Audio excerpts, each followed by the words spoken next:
నమస్తే. ప్రస్తుతం మనతో పాటు ప్రముఖ విశ్లేషకులు ఇమ్మంది రామారావు ఉన్నారు. ఆయనతో మాట్లాడదాం. నమస్తే సార్. నమస్తే అమ్మా. సార్, ఈ విజయసాయిరెడ్డి, శాంతి, మదన్ మోహన్ ఈ ఇష్యూ వల్ల అసలు ఈ ఇష్యూ వెనుక ఎవరున్నారు అనుకుంటున్నారు సార్? అంటే మదన్ మోహన్ వెనుక ఎవరైనా ఉన్నారు అంటారా? ఈవెన్ విజయసాయిరెడ్డి వెనుక అసలు వైసీపీ పార్టీ ఉందా లేదా? ఇక్కడ వీళ్ళ వెనుక ఎవరైనా ఉన్నట్టయితే ఈ ఇష్యూ ఇంత లేటుగా ఎందుకు ప్రజల్లోకి వస్తుంది? అంతే కదా, వెంటనే రావాలి కదా. ఇప్పుడు వైఎస్ఆర్సీపీ ఓడిపోయిన తర్వాత ఎందుకు బయటకు వచ్చింది? అయితే చంద్రబాబు నాయుడు గారైనా మదన్ని రెచ్చగొట్టి బయటికి తీయు అనే ఆలోచన ఉండాలి ఆయనకి. అయితే ఆయనకి ఆలోచన ఉంటుందని నేను అనుకోను. సచిన్ పవన్ ఏం చెప్తారు? వాళ్ళు ఆల్రెడీ ఓటమి చవి చూసిన తర్వాత తలెత్తుకోలేకుండా ఉన్నారు. ఎవరో ఊరికొకళ్ళ వాగితే వాగొచ్చు, కానీ వాళ్ళ మాట మనం పట్టించుకోవాల్సిన అవసరం లేదు. నెంబర్ 2, నెంబర్ 3 అనిపించుకున్న వాళ్ళు ఎవరు మాట్లాడటం లేదు కదా ఎక్కడైనా. అందువలన ఆయన చెప్పడానికి అవకాశం లేదు.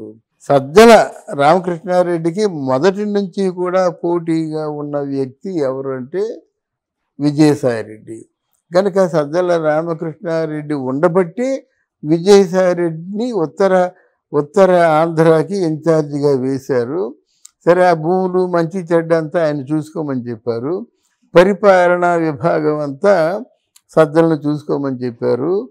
మన వైఎస్ఆర్సీపీలో ఎంతమంది మంత్రులు ఉన్నప్పుడు కూడా వాళ్ళ శాఖల గురించి తెలీదు, ఆ శాఖల బాధ్యతల గురించి తెలీదు, ఏమీ తెలీదు. ఎవరికి ఎప్పుడు ఏ సందేశం ఇవ్వాలన్నా సజ్జలే ఇచ్చేవాడు. అందుకే ఆయన్ని సకల శాఖ మంత్రి అని పిలుచుకునేవారు. తర్వాత సీఎం గారి అపాయింట్మెంట్ కూడా ఫిక్స్ చేసేది సజ్జలే. అంటే ఆ పొజిషన్కి వెళ్ళిపోయాడు అన్నమాట. ఈ ప్రభుత్వంలో మంత్రులు ఉన్నారా లేరా ఒకటి. తర్వాత ఇటు చూసి ఆ 7 ఉన్నారు. ఆ 7 ఎవరంటే అందరికీ తెలుసు కదా. ఆ కొడాలి నాని కానీ, వల్లభనేని వంశీ కానీ, అనిల్ కుమార్ యాదవ్ కానీ, పేర్ని నాని కానీ, ఆ విడుదల రజని కానీ, అక్కడ అనిల్ కుమార్ యాదవ్ కానీ, తర్వాత రోజా, వీళ్ళు తప్ప మిగతా వాళ్ళు వెళ్ళి కలిసేవారు కాదు కదా. అందుకే కదా అందరికీ విరక్తి వచ్చేసింది. ధర్మాన ప్రసాదరావు గారు లాంటి వ్యక్తిని, వాళ్ళ పార్టీలో ఉన్న వ్యక్తిని, మీ నాన్న తర్వాత సెకండ్ ప్లేస్లో ఉన్నటువంటి వ్యక్తిని ఉదయం వస్తే 7 గంటలకి, సాయంత్రానికి 7 గంటలకి అపాయింట్మెంట్ ఇచ్చావంటే నువ్వెంత అంటే అహంకారంతో ఉన్నావు అన్నది ప్రజలు అనుకుంటారు కదా, పార్టీ వర్గాల సభ్యులు అనుకుంటారు కదా. ఇదంతా ఎందుకు చెప్పొచ్చానంటే సజ్జల రామకృష్ణారెడ్డి తాలూకు ఆ మాయలో పడిపోయాడు ఆయన. మాయలో పడిపోతే సజ్జల రామకృష్ణారెడ్డి ఏం చేశాడు? ఇంకో మాయ చేశాడు. విజయసాయిరెడ్డిని దూరం చేశాడు. సీనియర్స్ అయిన మంత్రులందరినీ దూరం చేశాడు. ఈయన పక్కన ఉండడానికి ఎవ్వరికీ కూడా లేదు. విజయసాయిరెడ్డి కొత్త పరిపాలనా విధానం ఏంటంటే రోజుకు 1-2 సార్లు తిట్టించినట్టయితే అసలు తెలుగుదేశం పార్టీ ఉండనే ఉండదు, తొక్కేద్దాం. ఈ బాధలు భరించలేక ఆయన చచ్చిపోతాడు ముసలాడు. అంటే చంద్రబాబు నాయుడు చచ్చిపోతాడు. పవన్ కళ్యాణ్కి అంత సీన్ లేదనే కదా అనుకుంటున్నారు వీళ్ళందరూ. వార్డు మెంబర్గా కూడా గెలవలేడు, దరిద్రుడు, ప్యాకేజీ స్టారు, దత్తపుత్రుడు, 4 పిల్లలని జగన్మోహన్ రెడ్డి అంటాడు. 4వ పిల్ల ఎక్కడి నుంచి తెచ్చిద్దాం అనుకున్నాడు తెలియదు కానీ అంటాడన్నమాట. ఇటువంటి ఒక నీచపు కూతలు కూసిన వాళ్ళందరి వలన ఇంకా పవన్ కళ్యాణ్ అనేవాడు ఆ మొక్కలను తుంపేద్దాం, ఆయన మహావృక్షంగా ఎదిగితే అన్ని తప్పించడం కష్టం అని ఒక పిచ్చివాడు, ఏదో పదవి కోసం ప్రాకులాడుతున్నవాడు వీళ్ళు మొక్కలోనే తుంపేసినట్టయితే మరి రాడు. అంత ప్లాన్ వేసి ఏం చేశారంటే వాళ్ళ క్యారెక్టరు అసాసినేషను. అది మనం సహజంగా తిట్టుకున్నప్పుడు ఫైనల్గా తిడతారన్నమాట. ఎవరు క్యారెక్టర్ అసాసినేషను ఎవరూ చేయకూడదు.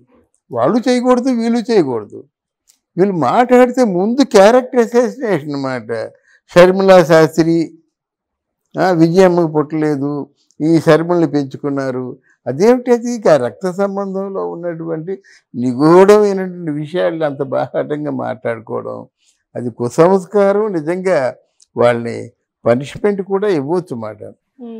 గనక విజయసాయి రెడ్డిని అంటే తర్వాత విజయసాయి రెడ్డి కనిపించకుండా పోయినప్పుడు సజ్జల కూడా అబ్స్కెండ్ అయిపోయాడు మాట. అప్పుడు చాలామంది ఎవరెవరు ఎందుకు ఏమి నష్టం కలిగించారో చెప్పారన్నమాట. అందులో ప్రధానంగా ఉన్న వ్యక్తులు ఇద్దరు. తర్వాత ఏమో సజ్జలని జగన్మోహన్ రెడ్డి చాలా అంటే సీరియస్గా వార్నింగ్ ఇచ్చాడు. నేను నమ్ముకొని కదా మునిగిపోయాను నేను అనేసరి మళ్ళీ జగన్ గారి మొహం చూపించలేకపోయాడు. చూపించాలంటే ఏం చేయాలి? నేను కాదండి అని ఎవరి మీద బురద తోసేయాలి కదా. ఒక మంచి కేసు పట్టుకున్నాడు అన్నమాట. నేను మీ దగ్గర ఉన్నాను, మీ మంచిర్యాలు చూసుకుంటాను, కానీ ఉత్తరాంధ్రలో ఎంత సుఖంగా ఎంత విలాసవంతంగా ఉన్నాడో ఇదిగో వినండి అని చెప్పేసి ఆ కేసు బయట పెట్టాడన్నమాట. తర్వాత ఇదంతా జరుగుతూ ఉంది అన్నది ఒక ప్రచారం, మన సొంత నిర్ణయం కాదు, అన్నది ఒక విశ్వసనీయ సమాచారం. దీని వెనక సజ్జల గారు ఉన్నారనే సమాచారం. రెండోది ఏంటంటే విజయసాయి రెడ్డి చేసిన మోసానికి తట్టుకోలేక దాన్ని కంట్రోల్ చేసుకోలేక మరి అధిష్టాన ఆయన ఎవరు రారాజు అంటే మాజీ రారాజు వైఎస్ జగన్మోహన్ రెడ్డి ఆయనే బయటికి ఆ కలుగులోంచి బయటికి విజయసాయి రెడ్డిని తీస్తున్నాను అని చెప్పాడన్నమాట. తర్వాత విజయసాయి రెడ్డి పార్టీ మారుతున్నట్టుగా ఒక ప్రచారం ఉంది, బీజేపీలో చేరుతున్నట్టుగా. ఎందుకంటే బీజేపీ ఎలాగా అంటే they will definitely take the action. అప్పుడు బీజేపీలో ఉన్నట్టయితే బీజేపీ పార్లమెంట్లో ఉన్నటువంటి సభ్యులతో కాస్తో కోసో పార్లమెంటేరియన్గా ఉన్నాడు కనుక ఇది పరిచయాలు విజయసాయి రెడ్డికి. అందుకని బీజేపీ కోసం తొంగు చూస్తున్నాడు. అప్పుడు ఏమనుకున్నారు, బీజేపీ కోసం తొంగు చూస్తుంటే అమ్మ నా కొంప ముంచేశాడు అని చెప్పేసి మొత్తం రహస్యాలు ఎన్ని ఉంటాయి కదా. అంటే తొంగు చూస్తున్నాడంటే జగన్మోహన్ రెడ్డి తాలూకు రహస్యాలన్నీ కూడా వాళ్ళిద్దరికి తెలిసిపోతాయి, అమిత్ షాకి మోదీ గారికి.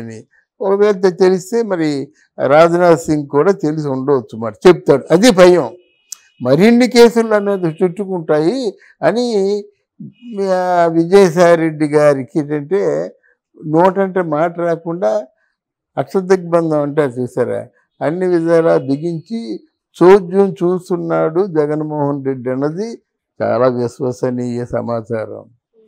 రేపు ఒకటే అంటున్నారన్నమాట, మీరు డిఎన్ఏ టెస్ట్ చేయించుకొని బిడ్డ మీరు కాదన్నట్టయితే మీరు నిప్పులా బయటపడవచ్చు, లేదా అవుననుకోండి వాళ్ళ బాధ్యత మీరు వహించండి. అదే చెప్తారు కదా.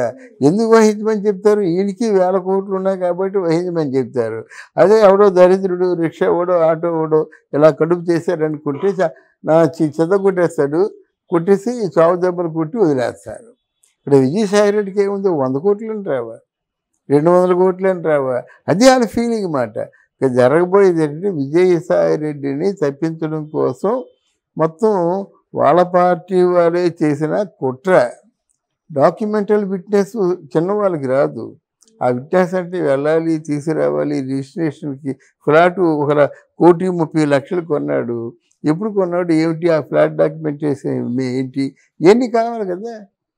అందువల్ల వెనక మంచి సపోర్ట్ ఉండబట్టే ఈరోజు మదన్ అంత గట్టిగా మాట్లాడుతున్నాడు. ఓకే సార్, థ్యాంక్ యూ అమ్మా.